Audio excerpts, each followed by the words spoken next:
Fate burns brighter than ever in Outlander's prequel, Blood of My Blood. Episode 4 gave us forbidden love, heartbreaking betrayal, and dangerous secrets, and now, the shocking Episode 5 trailer promises that everything will be set ablaze. At Beltane. From Julia's unraveling lies to Brian and Ellen's forbidden romance, and Murtagh's silent fury, this is the turning point that could reshape the entire Fraser legacy. So buckle up, Sugar Bee family, we're diving deep into Episode 4's full breakdown, and uncovering what Episode 5's trailer really means for the future of Blood of My Blood. Episode 4 of Blood of My Blood pulled us into one of the most intimate and dangerous spaces the show has explored so far, not a battlefield littered with steel and blood, but the silent corners of a castle where whispers can wound deeper than any sword. This episode reminded us that betrayal doesn't always come with grand gestures. Sometimes, it's in the smallest of choices, the subtlest of lies, and the sacrifices made in silence.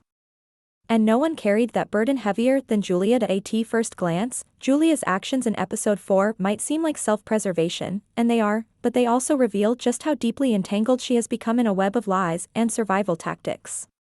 She is not just a woman trying to protect herself, she is a mother, already thinking ahead to the world her unborn child will be born into. Her decision to align herself with Simon is the very definition of bittersweet. On one hand, it is clever. By attaching her name and her child's future to Simon, she shields herself from judgment, gossip, and potentially ruin.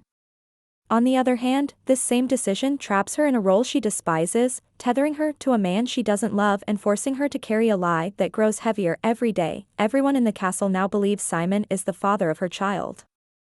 That belief should offer her safety, but instead it feels like a prison.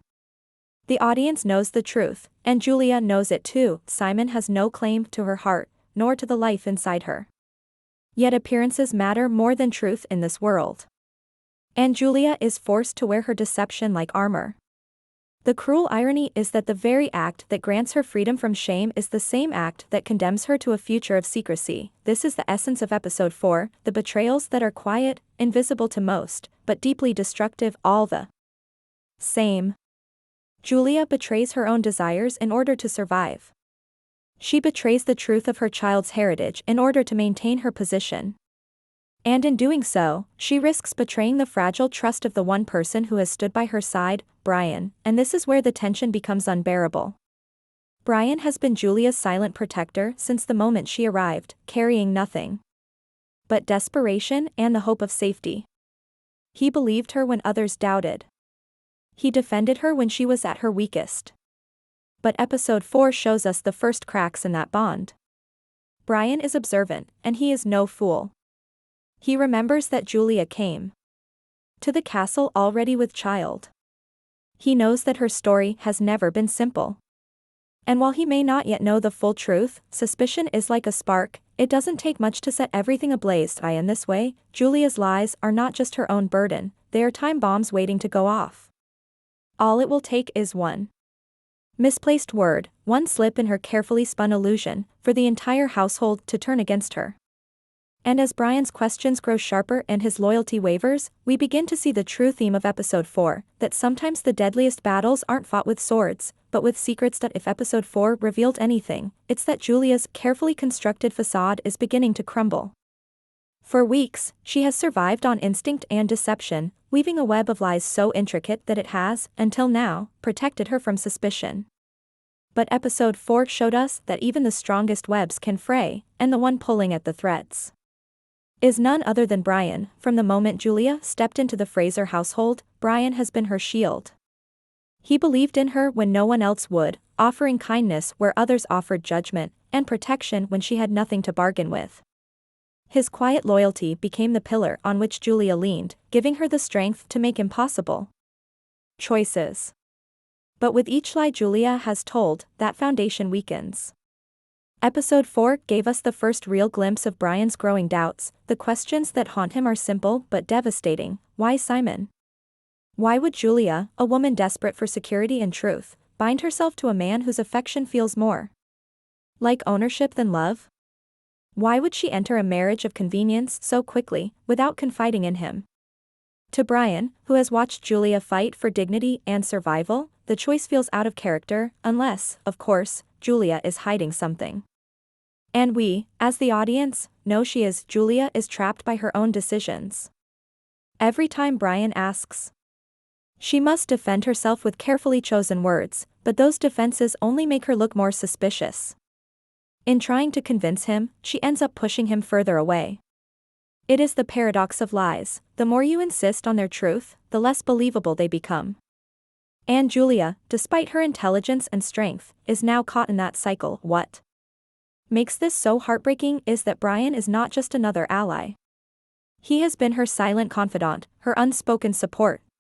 When she was most vulnerable, it was Brian who stood between her and ruin. Losing him would not simply mean losing protection, it would mean losing the only person who truly believed in her. Which is why the moment teased in the episode 5 trailer feels so catastrophic. Mr. Porter's revelation, that Julia carries Simon's child, lands like a dagger. It's not just the accusation itself, because Brian already suspects there is more to Julia's story.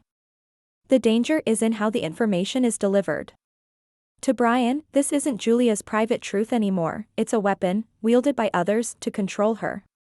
Suddenly, her lies are no longer her own. They've become part of a larger game of manipulation, and Brian finds himself caught in the middle. For Julia, the cost of this revelation is almost unbearable. Her survival has always depended on secrecy, but now her secrets are slipping through her fingers like sand. And Brian, the one man who might have stood by her despite it all, is being pushed to the breaking point. His loyalty is stretched between Julia and Ellen, his heart torn between duty and desire, and Julia's deception might be the final weight that tips him away from her. If Brian turns his back on Julia, she won't just lose an ally, she will lose her last anchor in a world determined to see her fall. Episode 4 made it clear, the question is no longer if Brian will doubt Julia, but when his doubt will finally turn into betrayal. Sometimes in Outlander, the most powerful moments are not the sweeping battles or shocking betrayals, but the quiet conversations that ripple across time. Episode 4 gave us one of those rare treasures, the first meeting between Julia and Ellen. On the surface, it seemed like nothing more than two women sharing thoughts, but the weight of that scene is immense when you understand who they are. Julia, the woman destined to become Claire's mother.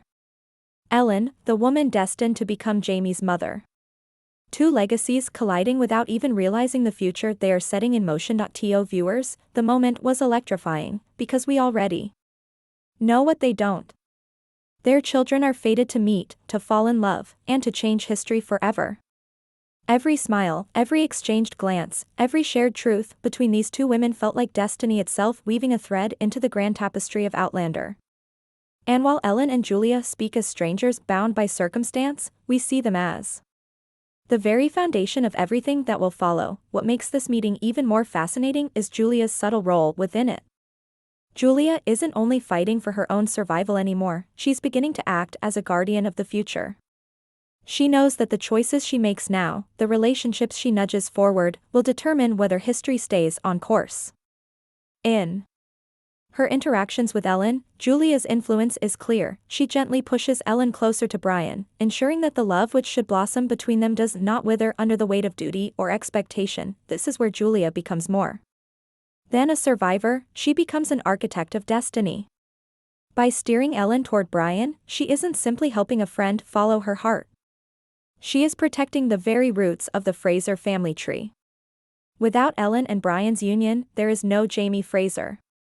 And without Jamie, there is no epic love story with Claire. It's chilling when you think about it. Julia carries within her the knowledge of how fragile the future truly is. One wrong choice could unravel everything, yet there is a bittersweet layer to this as well. Julia is guiding Ellen toward a future she herself can never see. She will never meet her daughter's great love. She will never know the strength of the bond Jamie and Claire will one day share. All she can do is trust that her sacrifices will preserve the path that leads to them. It's a reminder that Julia's journey is not just about her own happiness, but about protecting something far larger than herself. The emotional weight of the Julia-Ellen meeting also lies in its simplicity. Two women, both carrying secret Burdens, finding a brief moment of understanding. Julia, hiding her pregnancy's true origin. Ellen, torn between duty to her family and the love she feels for Brian. They speak without knowing how entwined their fates will be, but the audience feels every unspoken truth. The beauty of this scene is that it reminds us of what Outlander has always been about: love, sacrifice, and the way destiny ties people together across centuries. Episode 4 gave us more than just a meeting between two women, it gave us a glimpse of fate at work. Ellen and Julia, standing together, are not just characters surviving their own struggles. They are the mothers of legends, destined to shape history in ways they can't possibly imagine. If episode 3 laid the groundwork for Brian and Ellen's attraction, then episode 4 set it ablaze. What once felt like hurried glances and stolen moments has now erupted into undeniable passion. The chemistry between Brian and Ellen isn't just written into the script, it radiates off the screen with every word, every stolen touch, every risk they take just to be close. Their love is no longer implied, it is a living, burning thing that refuses to be ignored. Brian risks everything just to be near her. In a world where alliances, family honor, and survival mean everything, his pursuit of Ellen is reckless, and yet, it is also profoundly brave. Every time he reaches for her, every time he chooses her over duty, Brian silently declares that some loves are worth burning the world down for.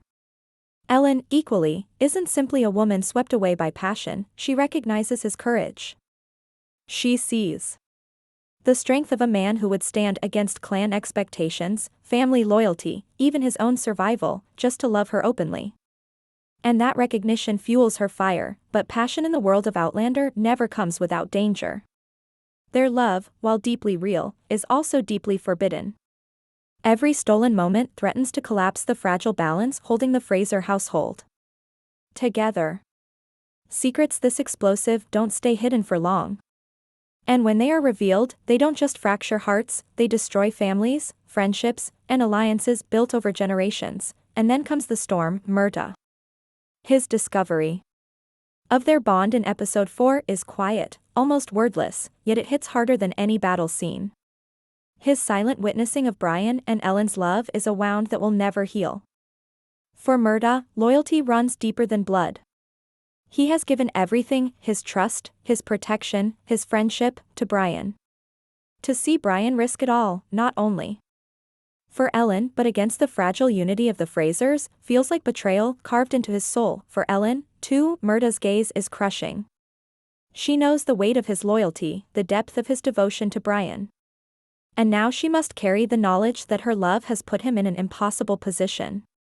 Does he protect Brian by staying silent? Or does he protect the Fraser family name by speaking out? Either way, Murtagh has been forced into a role he never asked for, a witness to a forbidden love that could shatter everything. This is where episode 4 shines, not in the heat of Brian and Ellen's passion, but in the consequences of it. Every glance between them now carries more weight, more risk, more danger. Their love story is no longer a secret garden, it has become a wildfire, one that threatens to consume everyone around them. The audience is left asking, how far will Brian and Ellen go to protect their love? And when the truth finally bursts into the open, who will be left standing in the ashes? With this fiery romance burning at the center of the story, episode 5 promises to bring consequences that neither Brian, Ellen, nor Murtagh can avoid. If Brian and Ellen's story is a fire that burns too brightly to be contained, then Malcolm Grant is the shadow it threatens to consume. What makes this love triangle so deeply painful, and so uniquely Outlander, is that Malcolm isn't the kind of rival we're used to in period dramas. He isn't cruel, arrogant, or selfish. He isn't the kind of man you cheer against. Instead, he's gentle, kind, and tragically undeserving of the betrayal that fate has written into his story. From his very first appearance, Malcolm embodies stability. He represents everything Ellen's family wants for her: a secure marriage, a respectable name, and a bond that would strengthen alliances and protect the Fraser clan in uncertain times. In another world, without Brian's existence, Ellen might have found a quiet, steady kind of happiness with him. And that's what makes this love triangle cut so deeply. It's not about choosing between good and evil. It's about choosing Between duty and passion, safety and fire, a future built on certainty or one built on risk, Ellen's choice isn't just personal, it's political.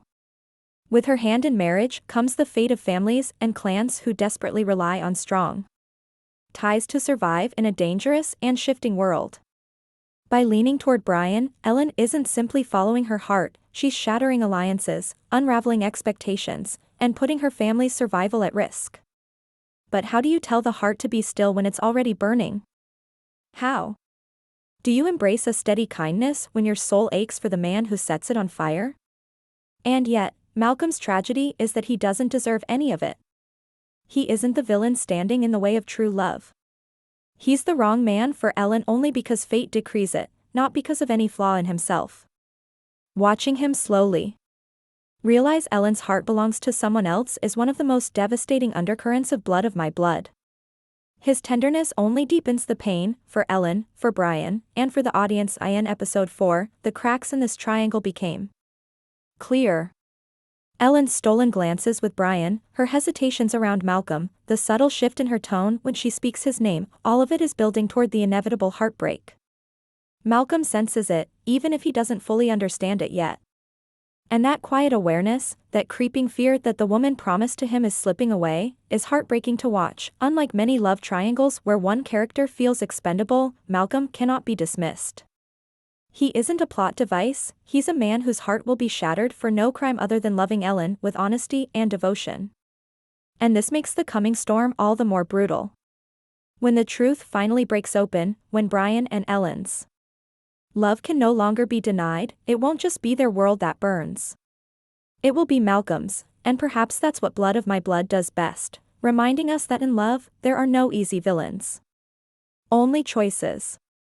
Choices that create passion, loyalty, betrayal, and tragedy, and choices that will echo through generations of the Fraser bloodline. One of the most haunting threads of episode 4 wasn't found in fiery declarations or whispered betrayals, it was in the shadows, where Henry's presence lingered like a ghost.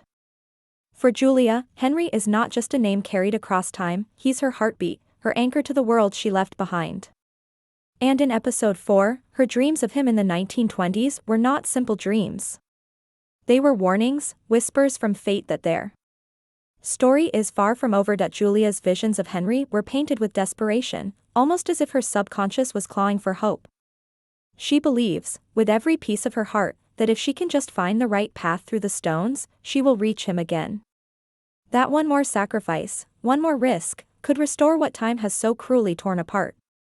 But what makes episode 4 so chilling is the cruel twist it hints at, that Henry may already be closer than Julia ever imagines. The trailer for episode 5 doesn't give us Henry in full, it teases him. A figure in the background. A glance that lingers too long. A sense of eyes watching Julia when she's most vulnerable. And here lies the agony of their story, they are so close, yet utterly divided. Like two souls trapped on opposite sides of a mirror, they can see glimpses of each other, but neither can break through. This theme of nearness and distance is what Blood of My Blood thrives on. Fate does not simply keep Julia and Henry apart, it taunts them with proximity. The idea that Henry might already be walking the same grounds, breathing the same air, even moving among the same people, creates an unbearable tension. Julia is weaving lies to protect her unborn child, navigating the dangers of Simon, Brian, and Ellen's fate, yet the man she aches for could be right there in the shadows, watching but unable to reach her, and perhaps this is where Outlander's prequel deepens its emotional scars. Julia isn't just surviving for herself. She's surviving for Henry. Every compromise she makes, every deceit she spins, every betrayal she endures, these are all choices she believes will lead her back to him. But what happens when the cruel truth dawns, that Henry has been near her all along, and she didn't even know? That every painful lie and sacrifice was endured under his silent watch. The heartbreak doesn't come from absence, it comes from missed chances, from moments slipping through the cracks of fate. Watching Julia dream of Henry while unknowingly moving through the same spaces as him is the kind of storytelling that breaks audiences slowly. It's the torment of almost, the tragedy of, if only. And as episode 4 draws to its close, it becomes clear, Henry is no longer just a memory or a dream. He is a shadow waiting to step into the light. But when he does, will Julia's carefully woven web collapse around her? Or will his presence be the spark that ignites the fragile world she has fought so hard to build? With episode 5 fast approaching, all paths now lead to Beltane, the ancient fire festival where tradition demands both sacrifice and renewal. For centuries, Beltane has symbolized rebirth, passion, and the dangerous mingling of human desire with the raw forces of nature. But in Blood of My Blood, Beltane is no simple celebration. It is a crucible, a stage upon which every secret, every betrayal, and every whispered sin must be brought to the flames. Episode 4 carefully layered the groundwork. Jocasta's sharp warnings echo like omens, reminding us that nothing in the Fraser household can remain hidden for long. Ned's steady advice, though seemingly small, carries the weight of prophecy, his words reminding both Julia and Brian that choices made in haste can ripple for generations. And looming over it all is Simon, the shadow no one can fully escape, his presence tightening like a noose around Julia's fragile web of lies. All of these threads are set to converge in the fiery chaos of Beltane Night. The trailer gives us the title, Need Fire, and that in itself is symbolic. In tradition, the need fire was born from friction, two stones struck together to spark a flame that could ward off evil and purify the soul. But here, in the world of Blood of My Blood, it becomes a metaphor for the characters themselves. Julia, Brian, Ellen, Malcolm, even Murtagh, each of them is caught in friction, grinding against fate, against love, against duty. The sparks that fly are not harmless. They are dangerous, and they will set the night ablaze. For Julia, Beltane will not just be another night of survival. It will be the moment her carefully spun lies begin to unravel. With Mr. Porter whispering that she carries Simon's child, with Brian beginning to doubt, and with Henry's shadow creeping ever closer, Beltane will force her to face the impossible. Can she still control the narrative, or will the truth consume her in the flames? Brian and Ellen's story, too, finds itself tied to the fire. Their forbidden love has simmered in secrecy, but Beltane is a night of passion, when barriers fall and desire cannot be restrained. The danger is that their love, once hidden, could now burn too brightly to be ignored.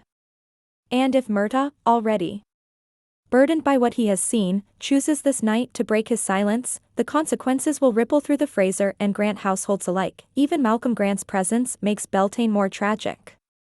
His kindness, his devotion, his role as Ellen's rightful suitor, these are not things that can be discarded without pain. Beltane does not offer clean choices, it forces those caught in its fire to reveal who they truly are. By the end of the trailer, the imagery is unmistakable, flames rising high, figures dancing in shadows, eyes filled with secrets that can no longer remain hidden. Beltane is not simply an event, it is the Great Reckoning. Episode 5 promises to ignite every storyline, burning away the illusions we thought could last. In the fire of Beltane, innocence will be tested, loyalties will be scorched, and the truth, no matter how devastating, will finally come to light. And there you have it, BFAM. Episode 4 of Blood of My Blood has set the stage, but episode 5 is where everything explodes.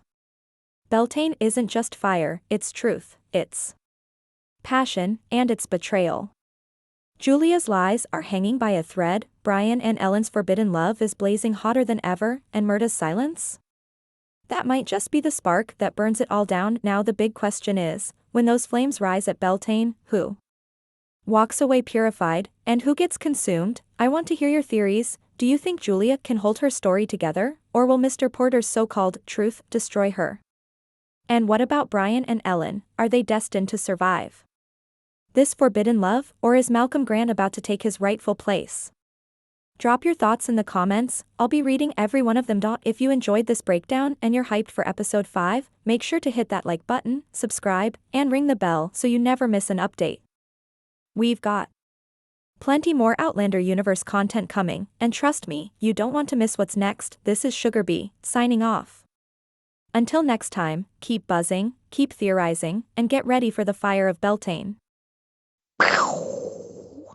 Honeybee.